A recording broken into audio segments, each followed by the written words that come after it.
Hey y'all, Pi here, and we are back in our life, beginnings and always, and just gonna come right out and say this is my first time getting back in the closet and recording in like almost 2 months. It's been a long time.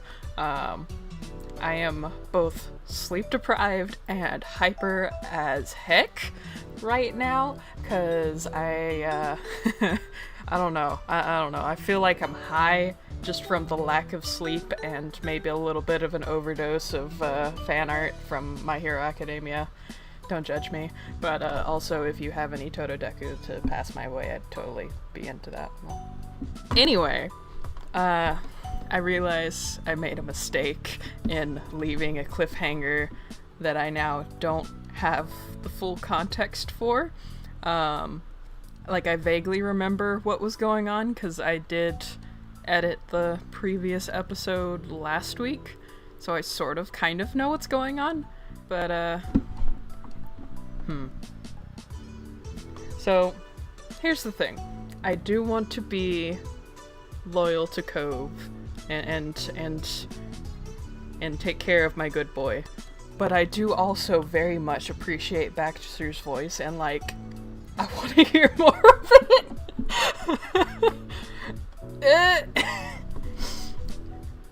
Is it considered cheating if you just like hearing somebody speak? So I think Cove's gonna get really pissed. But you wanted to continue the hangout session at the park. You weren't ready to tag out yet. You came to a decision and turned to Cove. Let's go to the park. Alright, park time it is. Aww. He's like, it's fine if it's with you. Aww. He's so precious. He smiled a little. Terry cheered and Miranda nodded happily. You felt like you made a good decision. Yeah. To the car! Again! I like her energy. Yeah, whatever car that might be. You gestured at Cove and then to Baxter, saying who would volunteer. Cove sighed and ran a hand through his hair. He tapped on his car's hood nervously. Oh? I guess. We can go in Baxter's, I guess. It'll be less of a pain than bringing both. We're all going to the same place. Aw, he's growing! Either that or he just really doesn't want Baxter in his car. Are you okay with that, Baxter? Certainly. I mean what I said. When you need a lift, I can give it. Smooth as fuck, this boy. Neither you nor Terry brought up any objections, and so the gang climbed back into Baxter's nice ride. This time, Baxter offered to turn on some music. After all, it would be a little bit of a drive to the park. So personally, anytime there's like a situation with a radio, I kind of just let other people choose for the most part, because I have such an, I guess, eclectic taste in music that even if they're listening to stuff that I wouldn't normally listen to, usually I can at least find something that I like in almost every genre. So I'm gonna say, play what you normally would, don't mind us. Yeah, I would like to see what kind of stuff a guy like you is into. Why do I feel like he's got a bunch of like ballroom music and maybe some sex songs? He gives me that energy. I hope the playlist lives up to expectations. He plugged his phone into the car with an aux cord and turned on some alternative music. Oh. Interesting. Interesting. With the music taken care of, Baxter put the car in drive and pulled out of the parking lot. The lot was practically empty, but you noticed that he was careful anyways. Oh.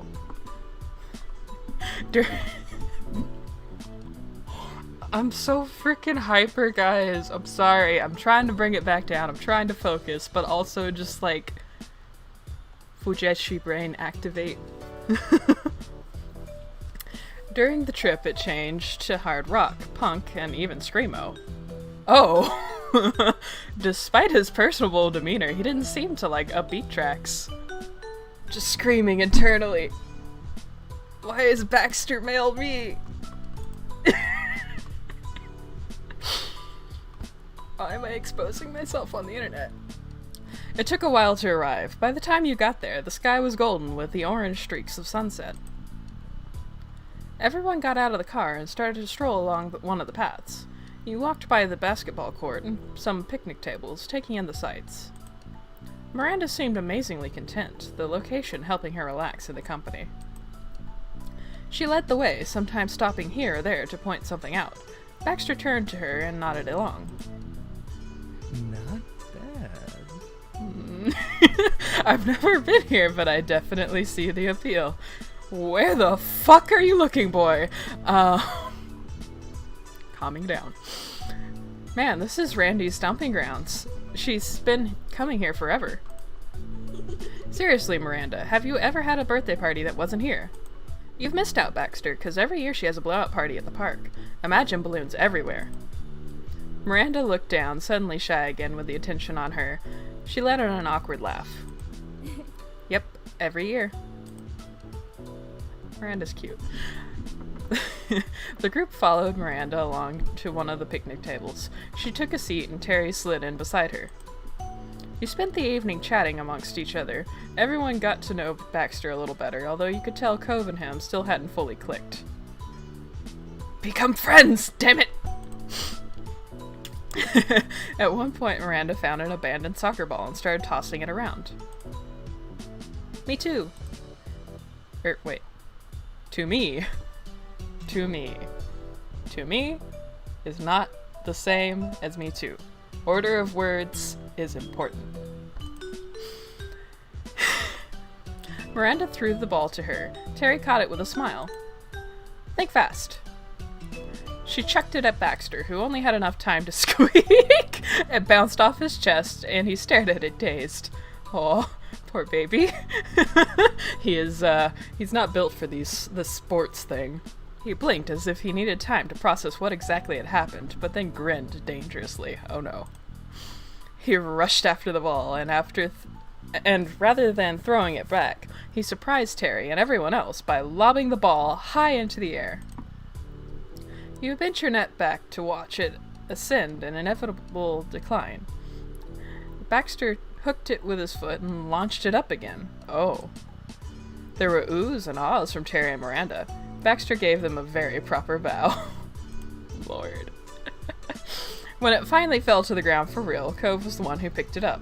He was impressed and wanted in. Hey! With that, everyone was drawn into the game. It was unspoken that whoever did the fanciest trick won. Nice. Most of the game was not particularly practiced with throwing a ball, so not many of the tricks were actually good. However, there was a lot of laughter, and you got to see Miranda pull off a round-off where she threw the ball with her feet so that was cool. You did pretty well yourself and got a fair amount of applause from the crowd with your moves. The sunset eventually darkened into night and the street lights turned on. Your group's chosen picnic table laid in a bubble of light. The occasional bug cast a shadow as they flew by. It's a little strange being here so late on a normal night. Usually that only happens if there was a party, or an important game, or a fireworks show. Fireworks! Her yell startled Baxter, who was throwing the ball nonchalantly from hand to hand.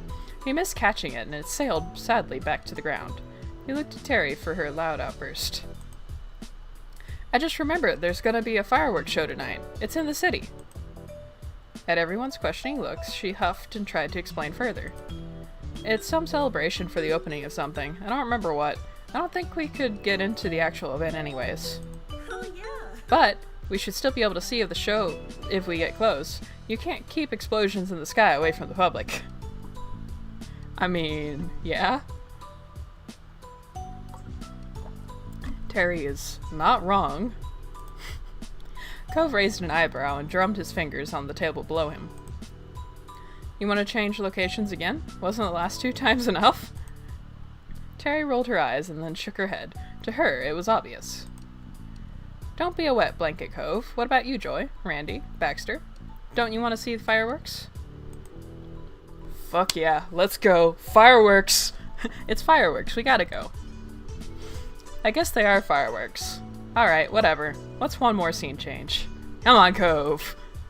Yes, I knew this was a good idea.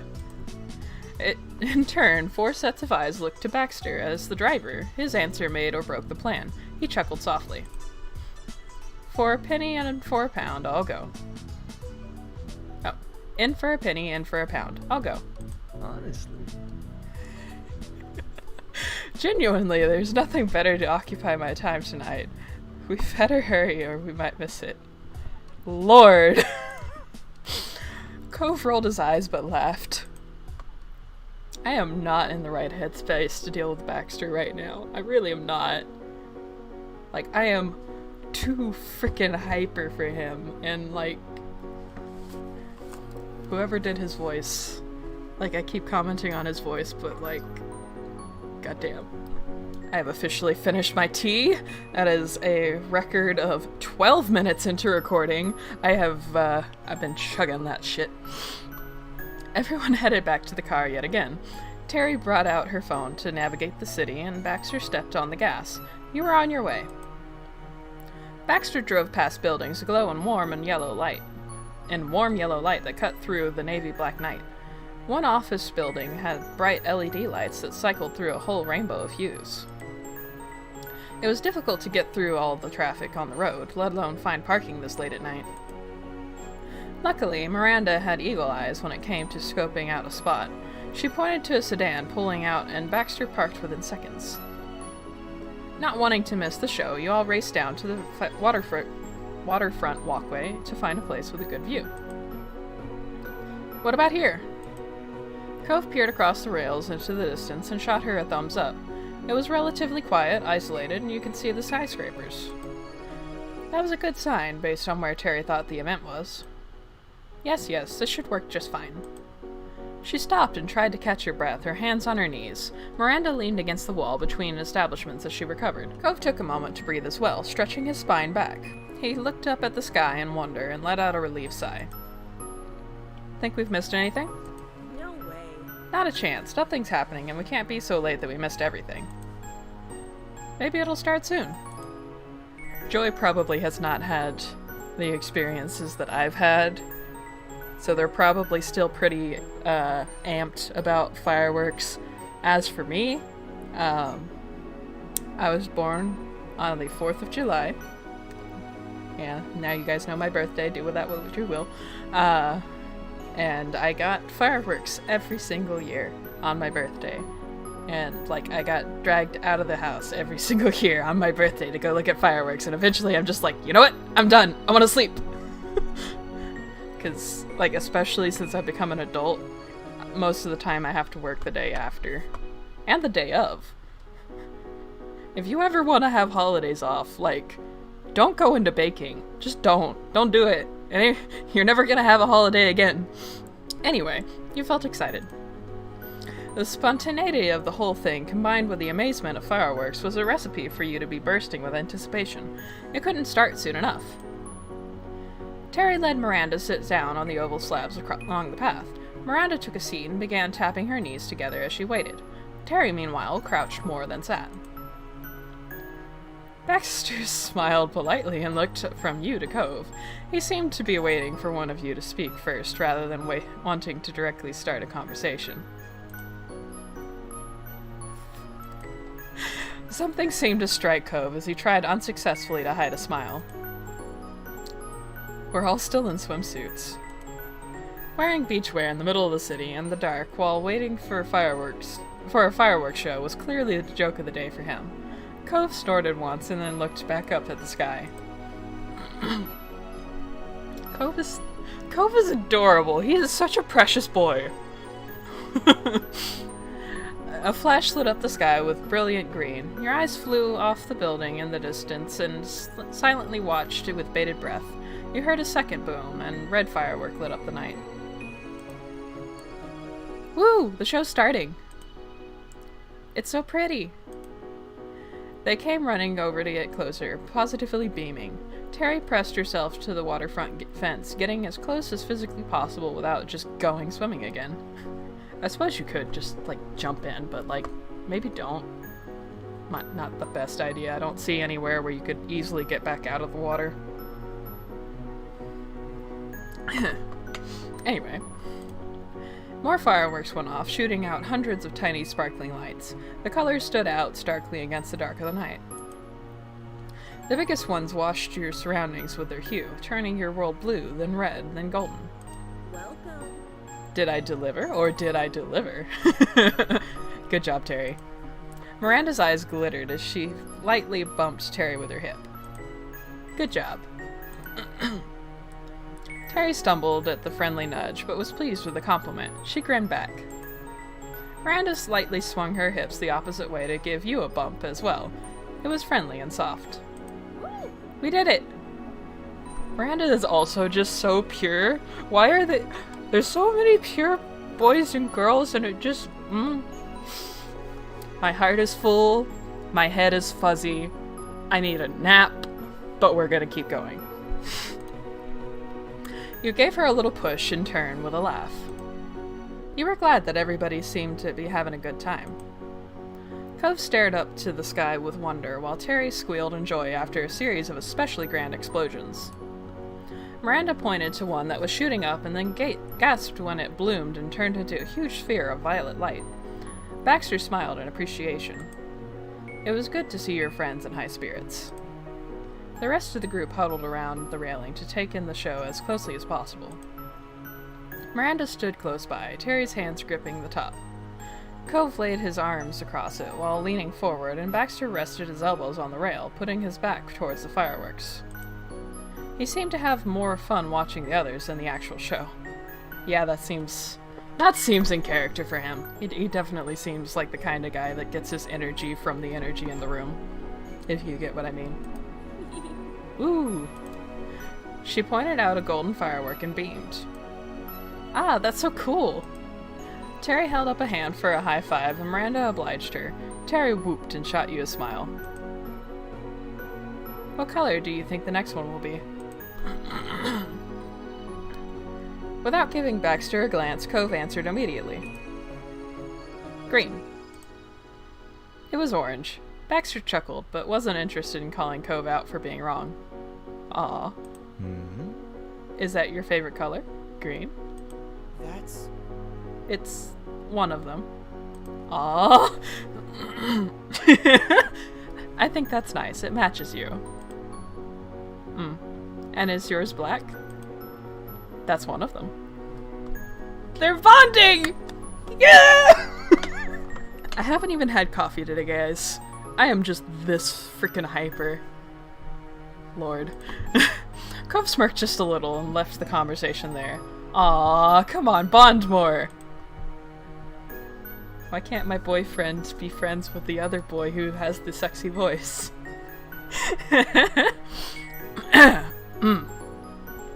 Oh no, I have to choose my fighter. We're gonna be loyal! He stood next to Cove. Cove looked away from the fireworks and grinned at you. He was glad to be spending time with you and tilted his head at a spectacular multicolored firework above. I think that's been my favorite so far. He shot you another look and nodded, wanting you to move up closer. In front of him, you could see the night's lights reflected on the water. You took a moment to watch him, and the fireworks reflected in his eyes. Cove grinned like a kid. One of the side effects of not recording in 2 months is that my voice is now significantly weaker than it used to be. So, like, 20 minutes into this recording session, I'm already starting to choke on my own spit. Very bad. I'm gonna need more tea. So legitimately, this is something that I will actually do, both with the wife and with friends. Like, just kind of like lean on them and like put my head on their shoulder or on top of their head, depending on the height difference. The wife is short enough that I can put my head on top of her head, and it is very, very cute. Anyway, you leaned your head against Cove. You nestled yourself closer and rested your head on your boyfriend. If you listened closely, you could just make out the sound of his heartbeat. He hummed quietly and then lowered his own head down. It took a little readjustment, but soon you were both comfortable with each other. Aww. Your head rested on his right shoulder, and his neck tilted so that his cheek rested on top of yours. He was warm and steady under you. Aww. So fluffy. Yee! Cove Cove's gaze drifted from the show of dazzling lights straight at you, and he smiled dreamily. You didn't know when you'd last seen him so blissful. The spectacle continued to up the ante by bringing more fireworks out at a time. The colors danced across the sky and reflected over the water. You reached out a hand and watched as it was tinted green while the big boom sounded. Fireworks were a normal summer tradition, but this was admittedly an unconventional approach. Showing up in the city last minute to watch a display from a technically private event, that made this feel special in a way that just planning to go to a public fireworks show never would. Terry's ID may not have left you with a lot of time to prepare, but it sure led to a unique situation. It was clear this was an unforgettable night. As the finale sounded, blazing the sky with unbelievable beauty, you remembered thinking that there might never be a night exactly like this one again. Not for the rest of your life. You planned to hold on to the feelings you had in that moment for as long as you could.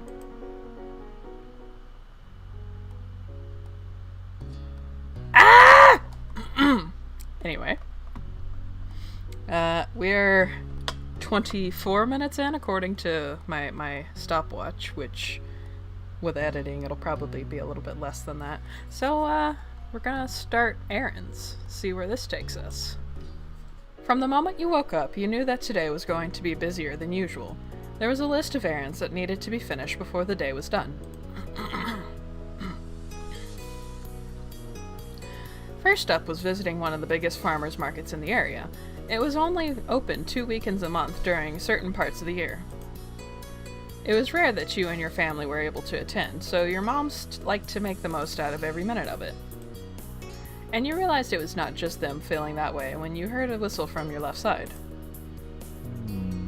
Wow, this is a swanky show. Vegetables have never seemed so highbrow. Oh, Mr. Holden. Seriously, they don't mess around with their products. Isn't that great? Isn't it exciting? It still bothers me. They've gotten old! Ah! Liz crossed her arms. You could tell she was amused. We couldn't have picked a more perfect trip. It's been too long since we've had a true family outing. Excuse me. Her teasing tone said more than she actually did. Your next-door neighbors had joined you this day, and that's what made it a true family outing. The three parents laughed approvingly. No. Poor Cove is also struggling over there. Out of the corner of your eye, you caught Cove looking at you sympathetically. Some things never changed, and some jokes never died. You'd long accepted that. You were excited to check things out. There were so many stalls, you couldn't even imagine what hidden gems you might find among them. Bubbling with anticipation, you smiled. Well, I'm ready to get started. I've got plenty of dishes in mind I could use ingredients for. Before your moms responded to that, they glanced at each other and smiled. Yes, that's a very good idea, Cliff. This place is much larger than it seems. It's difficult to visit each part in a single day. I got it. I'm sure we can make a decent dent together at least. Actually, since there are so many of us this time, we could take a different sides of the market. Sounds good. Divide and conquer, eh? That sounds brilliant. Everyone watched your mom surprised. No one had considered that an option, but your mom flashed the group a dazzling smile, continuing with the thought. Though, it's a little unfair that there are 4 Jones family members and only 2 Holdens here, so I'll go with you boys to even out the odds. Okay. That's fine with me. Cliff scratched the back of his neck awkwardly. He wasn't sure where to look or what to say. That was not a problem his son had. No. I don't like that idea. Aww! Don't worry, we'll be apart for only a few hours, and then we'll have something to talk about at the end of it. After the additional nudging, Cove nodded with a sigh. He realized this wasn't an argument he was going to win. Aww! Alright. I don't get the point, but I also don't mind spending the first part of the trip with Joy and Ma. Ma clapped her hands together at that. Wonderful. Are the teams ready to go? Can I be the one who goes with the Holdens instead?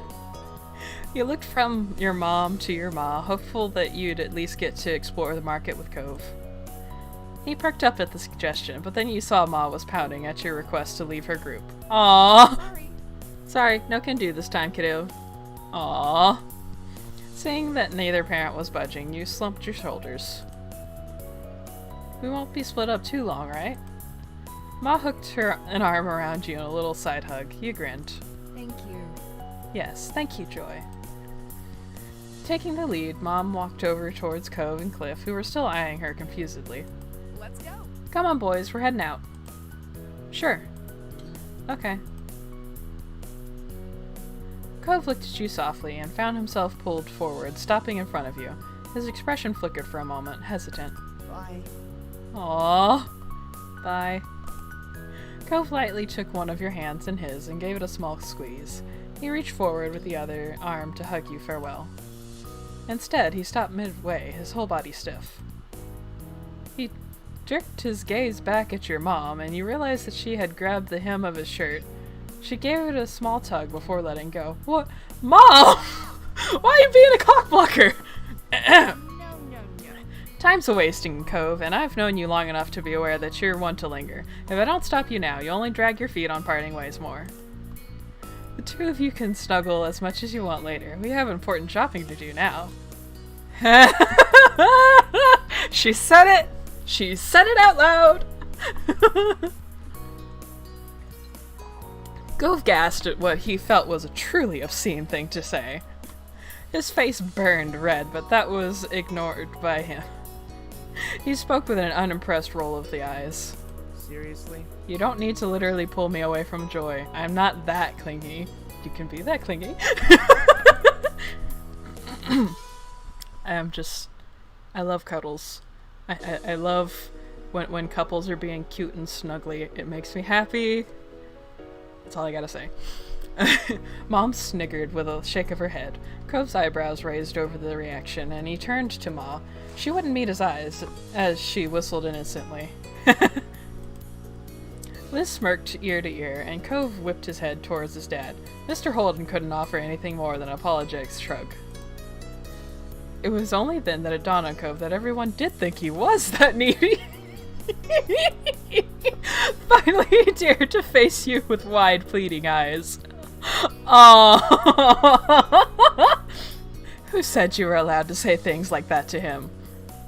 You stood in his defense, shooting them all a stern look. They were taking their teasing too far, and he was your boyfriend, not theirs.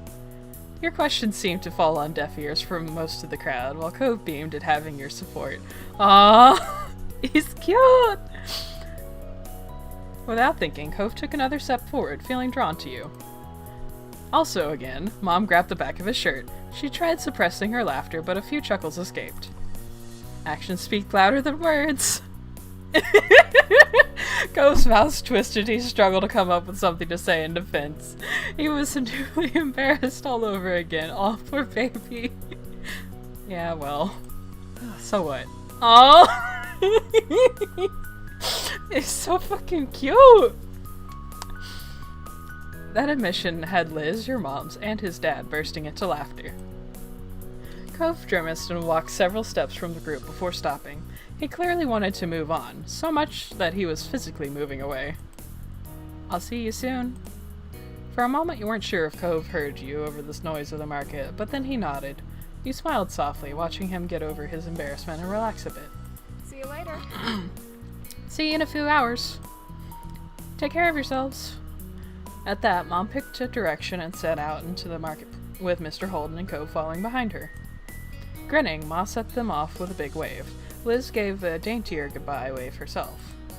I'm gonna say that Joy's still pretty positive about this whole experience. Like, they're a pretty like make the best of it kind of person. Not much gets them down.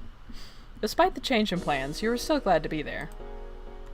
It wasn't what you'd imagined, but that didn't matter. There was a whole market to explore, and you couldn't wait to find some good stuff. When they were gone, Ma cheerfully turned towards you and Liz. She put her hands on her hips. Do you think there'll be any nice ginger around here? We'll have to find out. You nodded in agreement, keen to truly get the trip going. Ma led you both into the busy market. Some time passed browsing. There were only a few stalls you stopped at. You had fun chatting and laughing, pointing out various things to Ma and Liz and vice versa. At one point, Ma stopped suddenly. She put a hand on her belly and gave a half-hearted smile. I think I should have used the bathroom before we left home like the two of you responsibly did. Oh no. You just need to pee? Yes. Yes, Liz. I'll have to visit the ladies' room now. Safety in numbers. Should we all go with you? Ma craned forward as she struggled to pinpoint the direction she needed to go. She gently considered your suggestion. There's no need to worry about me for this, or waste time standing around. Keep on shopping. Though, actually, I might need help finding my way. Can you please come, Lizzie? You and your sister had to share a look over that. Why do that, of all things? Hey. Ma, if anyone should go anywhere on their own, shouldn't it be you? You're the one needing a detour, and you're the parent here. Ma giggled, unfazed by the resistance. Liz, meanwhile, tipped the brow of her hat up, watching Ma skeptically. What do you have planned? Soon enough, Joy will have to handle doing these kinds of errands on their own. This makes good practice. What? Ma hooked an arm around Liz's and pulled her along. Have fun. Have fun. We'll find each other again later. They've planned something. Excuse me? They've planned something. You waved. Dumbstruck, you gave a small wave as they waded into the crowd. They were out of sight within moments, and what started as a group outing rapidly became you, entirely on your own. You didn't know what to think. You still couldn't believe Ma just did that. There wasn't a single doubt in your mind that she had some ulterior motives, but for now you had to figure out what to do next. Well, Ma did say to go shopping, so I guess you walked off on your own. Resigned to your fate, you picked up where you left off browsing the stalls. One hooked your attention. Ooh, what are these? While most stalls were selling various garden-grown foods, this one had an array of homemade fudge. Oh my lord, this is fudge! Oh man. I want all of it. I want all of it. Just a pound of each one. There were even vegan versions of every option. What the hell is vegan fudge? Like, correct me if I'm wrong, but like, isn't fudge just chocolate? Is chocolate not vegan? Am I wrong? You got closer to the stall. You sidestepped past a few other people and got yourself right in front of the counter for a better look.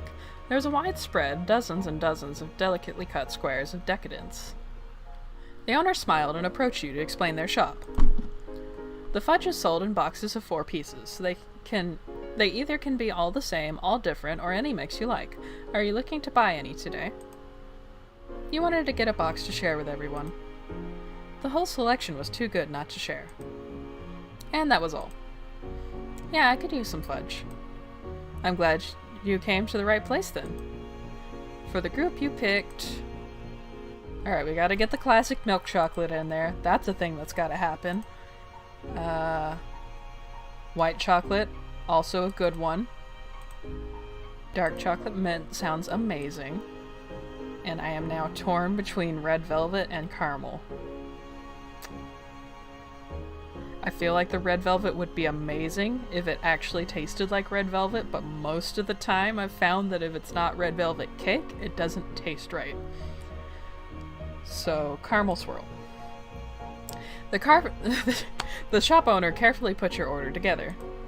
Everyone else was definitely going to be happy when you regrouped later. You paid and there was no stopping the large grin all across your face. Pivoting on your heels, you wove your way back to the center of the path. You pondered for a moment what you should do now. None of the stalls were catching your eye. What did grab your attention, however, was a head of familiar seafoam hairs sticking out above the crowd. You knew instantly it was Cove. Yes! He hadn't noticed you yet, but he was walking in your direction. He He held a couple bags tightly in his hand. Strangely, you couldn't spot your mom or his dad anywhere. They set us up! Get your ass over here. You called out to him. Standing firm, you cupped your hands around your mouth for added protection. You took a deep breath. Cove Holden, get your butt over here! Fuck yes! That is exactly the read I wanted!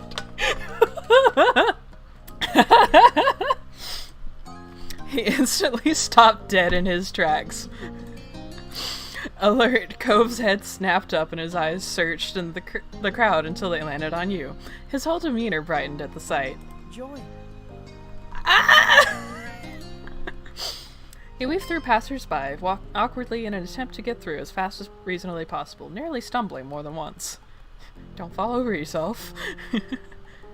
If we weren't in a marketplace, one of these two options would definitely be my go-to, but it is crowded, and running when it's crowded is rude and dangerous. So, you went over to him. You stepped around a few people to meet Cove partway. It was undeniable that he was shopping by himself. You stared at him, confused. Did you ditch your group? Cove crossed his arms defiantly, the bags twisting in front of him. Your mom took my dad and I ended up alone. Excuse me. Why are you by yourself? Ma and Liz abandoned me too. What? I can't believe this happened to both of us. They planned it, they had to. But I don't know why. Are they pranking us? I don't know either. And you meant it. You couldn't fathom what your moms were up to. Cove shook his head, trying to clear his mind. So... Yes? His change in tone caught your attention. You watched his eyes start to twinkle with mischief as his mouth pulled into a cheeky smile. You know, it's technically later, and your mom isn't around this time. You chuckled, knowing exactly what he was implying. That incident was already replaying in your head. Be bold, Joy. You kissed him. You stepped closer, placing a hand on his upper arm. Cove beamed and leaned in. It was quick, too quick, but you could feel him smile through it. When you both did part, Cove chuckled affectionately. I'm glad it's later. Aww. So, his gaze wandered off as if one of your parents might simply appear if he kept checking, and you could tell he was still processing the situation. He scratched the back of his head, looking sheepish. Do you want to forget about whatever's happening and go shopping together? Happily, you nodded. It felt good knowing you were going to have the company for the rest of the trip. Cove seemed to be thinking the same thing, because his body seemed to relax then. Don't worry about it. Even if we have to make our own fun, we're gonna have a good trip. Cove smiled at you encouragingly. It made you feel more optimistic now. Having him there was already comforting, and now he also seemed determined to improve your day by any means. That had you looking forward to what was coming next. So, where to first? I don't mind going back the way I came, if it's new to you.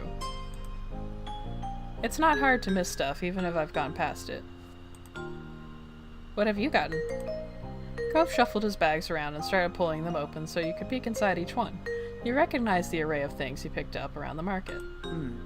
I mostly got typical things I can use pretty easily so far. Nothing super exciting. There were a few onions, some lemons, and sweet potatoes, among other things that were wrapped up so you couldn't discern what they were. Fun fact about me. I cannot buy lemons.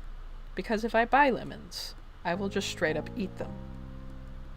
I am that crazy person who will sit and eat the lemons out of their tea at a restaurant. Like, I actually have a fun story, but I'm gonna keep it to myself for right now. What Cove bought made sense, but it was far from a complete selection. You glanced around at nearby stalls. Want to start over there? Cove followed your eye as you pointed at one of the larger stalls. It was filled with several kinds of staple fruits and vegetables. Come on. Yeah, let's go. Once a few people finished paying and moved, you and Cove got yourselves directly in front of the shop. There were so many things to pick from.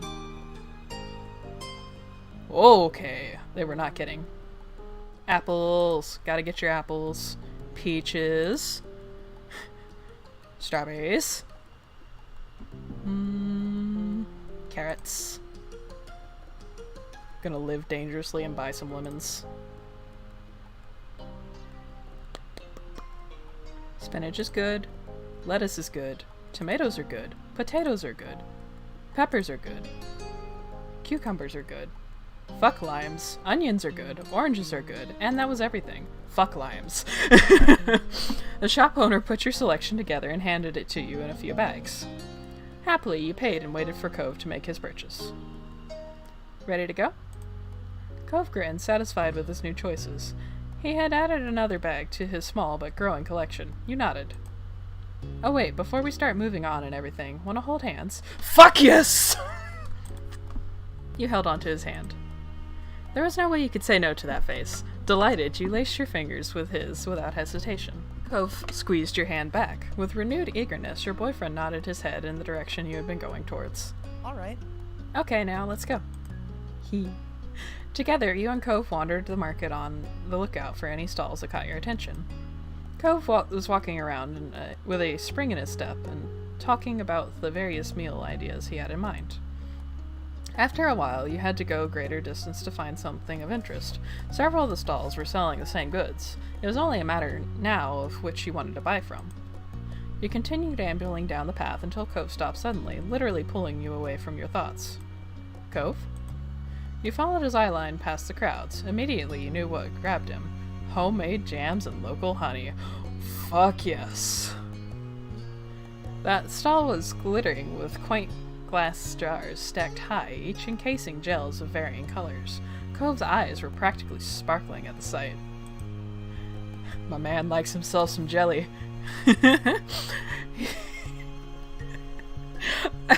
don't think there's a lewd way to interpret that, but it sounds lewd. Am I crazy? I'm in the wrong headspace for this right now. His feet automatically began to take him there, likely without being fully aware he had made an unexplained detour. When you got closer, you were surprised there was even more varieties than you thought. There were even different honeys based on what type of pollen the bees used. Yes, okay, fun fact. So, the flowers that the bees get their pollen from, drastically changes the flavor and, like, everything about the honey. Like, do your research when you're buying honey. Figure out where your honey bees live, like what flowers are in the area. Honey. I'm sorry, this is something that I care about. Cove's focus seemed to be torn between a bottle of blackberry jam and one of clover honey. Get them both! Get them both! Want some honey, you asked earnestly. You spoke without a hint of irony to the pet name. You thought it was sweet, and the smile it got from Cove made it even sweeter. He nodded. Ah! It's cute! You thought things over for yourself, too. Yes. Yes. Yes. Yes. I should be reading these out, shouldn't I? Strawberry jam. I'm actually allergic to raspberry jam. Blackberry jam. Fuck apricots. Blueberry jam. Plum jam sounds ugh. Rhubarb jam ugh. And that was everything. You paid, and the shop owner started putting together your order. They carefully packed it in a couple of bags with paper. Thank you very much. Amused, you watched Cove give in and just buy both the clover honey and the blackberry jam. He also went all in, getting spring wildflower honey and plum jam too. The shop owner thoughtfully wrapped each in brown paper to protect them before putting them away in a bag. He handed the purchase to Cove. Thank you. You both stepped away from the stall. Cove didn't fail to notice the look you'd been giving him since he agonized over his toast toppers. Hey, this doesn't go bad for a long time, so why not stock up? I could have chosen one if I wanted to. Oh, really now? Sure, and I get it. Why do you think I got so many too? Good then. As you began to stroll, Cove looked up at the sky. He smiled. It was sort of unexpected, considering all of this was technically an errand, and unexpected changes often upset him. But he was happy, and Cove liked doing this kind of normal thing. And you could tell that Cove especially enjoyed doing these kinds of things with you. Aww. You blushed thinking about how comfortable doing this with Cove felt.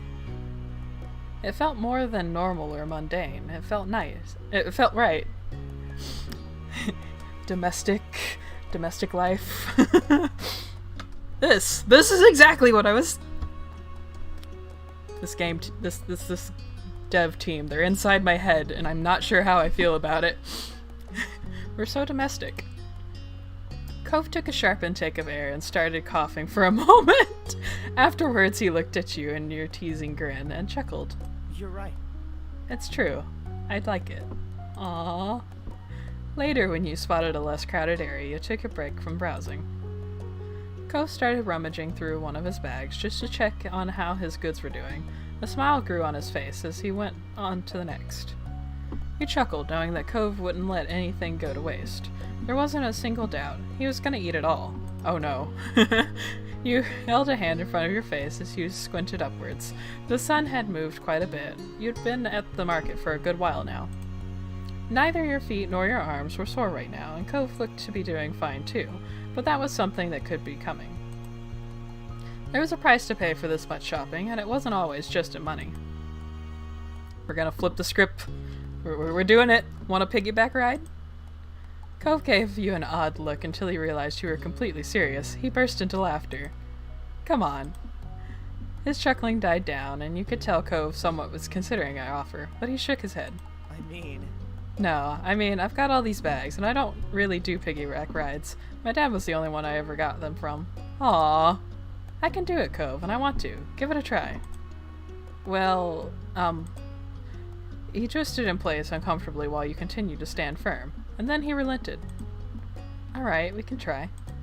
Yes, mount me! No. I need a damn filter. A grin broke out on your face. Somehow what was meant to be a favor for him, and it ended up like he was going to the trouble for you, but you had still won this round. Okay, up you go.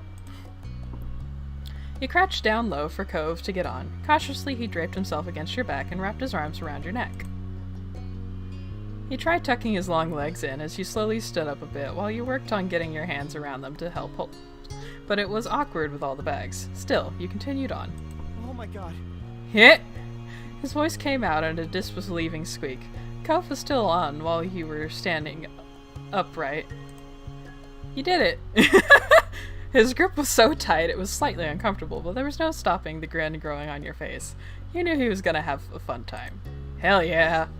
And with that, you and Cove continued your trip through the market together. Ma and Mom had both texted you during the trip, though only to say that they hoped you'd found some good stuff and that they'd see you later.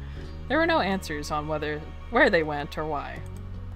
You and Cove continued to wind your way through the bustling market, the list of outstanding items steadily shrinking while bags grew heavier. Cove must have had a fantastic view of the market from your back. You might have thought that would have helped find the produce needed, but you would have been wrong. Putting Cove closer to the sky had made it easier for him to lose his head in the clouds. You heard as much about cool birds and people's stylish hair as you did about where you might find the next thing to pick up. He was just reveling in the new experience, and that was okay. Eventually he realized he'd not checked his phone in a while. He couldn't reach it from his current position, so you came to a stop out of the flow of foot traffic and let him hop down. Cove rearranged the bags he was carrying, freeing a hand so that he could pull out his phone. You watched his eyes dart over the screen as he read the waiting messages. Not important. I can reply to that later. He mumbled his verdict under his breath.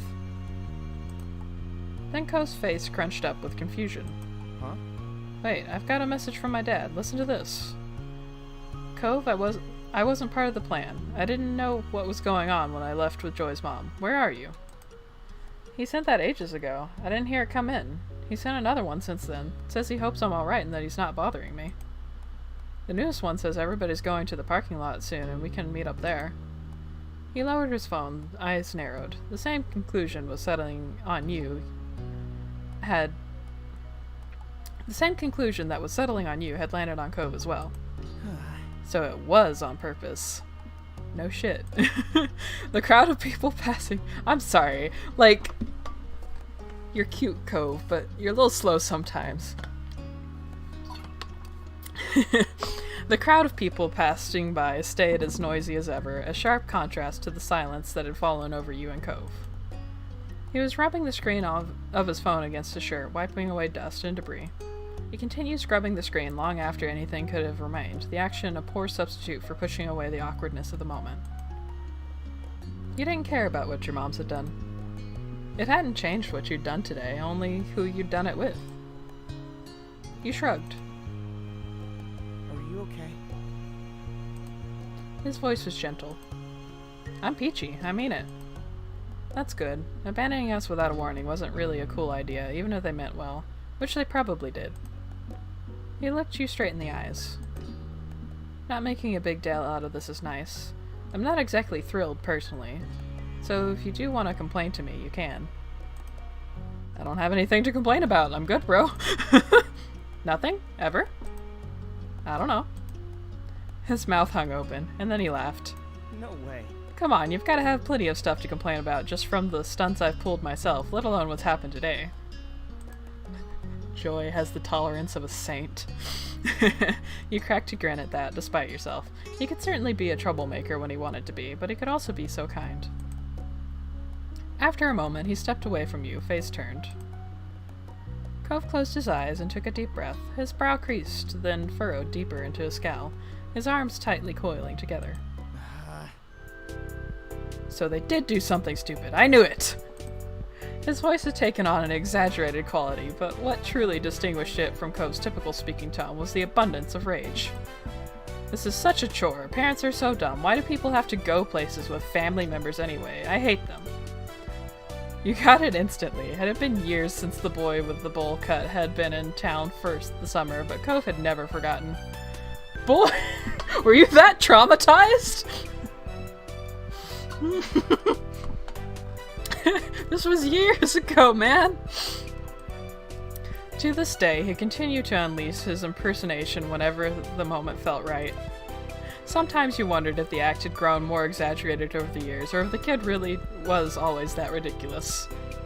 He burst out laughing. And every time, it never failed to crack you up. Cove gave you a lopsided smile, letting the joke rest for now. Come on, we should probably go meet up with the group. Yeah. You didn't dally any longer, slipping back into the crowd and making your way towards the entrance of the farmer's market. It didn't take long to reach the parking lot. Your parents, Mr. Holden and Liz, were already waiting there, and they waved at you both as you approached. Your own family seemed to be in pretty good moods, in contrast to Mr. Holden. He stared at Cove with open concern as you got closer. Hey, bud. Hey, Joy. How you doing? We'd be doing better if we hadn't been abandoned in a farmer's market by our families. Damn, Cove, don't hold back. You saw your mom's frowning at his response, Ma glancing from Cove to Mom with blinking eyes. Just because Joy tries to make things a good time no matter what doesn't mean you can just leave them out of your plans and expect them to go with it every time. Ma hung her head ashamed, and Mom had a hand pressed to her cheek. You could tell that they were quickly regretting their scheme. I'm so sorry. I'm so sorry, Joy. Her words were full of emotion. Mom squeezed Ma's arm. We were trying to make the errand more of a trip, less of a chore. Ma nodded. We didn't think you, Cove, and Liz wanted to be stuck trudging around a market with your parents all day. Especially not in the summer. But you're always very thoughtful and don't like to leave your moms behind, so we did ourselves. It was only going to be for the market, not for other stops, I promise. Still, you're right. We could have just told you and let you make your own call. I really am sorry. Neither of us meant to upset you. I'm really sorry. All gas, no brakes, and we should have known better. Sorry. Ma ditched me too after pulling her urgent potty break stuff. If that helps. I went off to do my own shopping, as it seems they had planned. Sorry. Sorry I didn't check back in with you. I wasn't thinking, I just tried to blow it off. You quietly took in their stories of what happened. Over to the side, Cove was talking to his dad. Thanks for telling me something was up, though I feel bad for missing the warning when you sent it. You're welcome. It's no trouble, sport. I learned my lesson about making surprise plans. Besides, I've got to register every thought that wanders through this head by you first, right? That sounds about right, yeah. Cove smiled at his dad. Mr. Holden, laughing, clapped Cove on the back. Not bad. Wow, we're really being outplayed today. You realized you hadn't been the only onlookers to the Holdens' moment. Your moms were exchanging rueful looks. Liz had her arms crossed over her chest, patiently watching it all unfold. Yes, it looks like it. We'd better find some way to catch up. In that case, Maybe we can do Joy's chores for the next week? Mom jabbed Ma on the shoulder. You might be onto something. Joy, how'd you like the sound of that? They looked at you hopefully. Alright, I'm gonna cut it there, because I'm actually over time. And we'll decide this in the next episode. I am... I don't think I can put into words how happy I am to be back in this game right now. And, like... it's so fluffy, and it's so cute, and it makes me happy. Blushy Cove is everything. Swear. Anyway, I am babbling. I am basically high off tea. It's a good time for me to just cut this. Thank you guys so much for watching, and I hope to see you again in 2 more weeks.